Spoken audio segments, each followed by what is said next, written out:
వైసీపీలో ముసలం రేగింది. రాజంపేట సీటు మేడాకే అని ప్రచారం జరగడంతో అమర్నాథ్ రెడ్డి అనుచరులు భగ్గుమంటున్నారు. ఇన్నాళ్లు పార్టీని అంటిపెట్టుకుని ఉన్న అమర్నాథ్ రెడ్డిని కాదని మేడాకు టికెట్ ఇస్తే సహించేది లేదని తెగేసి చెబుతున్నారు. ఈ నెల 31 వరకు వేచి చూద్దామని, ఆ తర్వాత నిర్ణయం తీసుకుందామని కార్యకర్తల సమావేశంలో నిర్ణయించారు.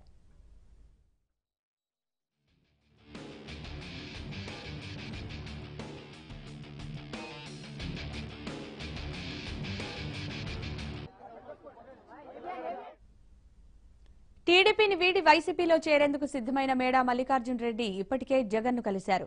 ఈ నెల 30న లోటస్ పాండ్లో వైసీపీ తీర్థం పుచ్చుకునేందుకు సన్నాహాలు చేసుకుంటున్నారు. ఈ క్రమంలో రాజంపేట వైసీపీ సీటును మాజీ ఎమ్మెల్యే ఆకిపాటి అమర్నాథ్ రెడ్డికి కాకుండా మేడాకే ఇస్తారనే ప్రచారం జరుగుతోంది. ఈ నేపథ్యంలో జగన్ని కలిసిన అమర్నాథ్ రెడ్డికి ఎటువంటి హామీ రాలేదు.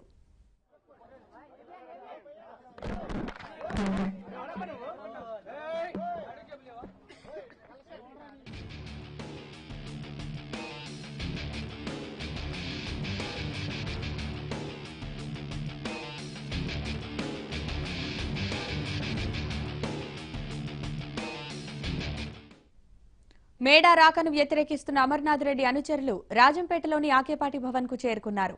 అమర్నాథ్ రెడ్డికి సంఘీభావం ప్రకటించారు. తమ నేతకు టికెట్ దక్కుతుందో లేదోనని కంటతడి పెట్టారు. తమను ఎన్నో రకాలుగా ఇబ్బందికి గురిచేసిన మేడాకు టికెట్ ఇస్తే సహించమని తేల్చి చెప్పారు. అమర్నాథ్ రెడ్డికే టికెట్ ఇవ్వాలని డిమాండ్ చేశారు.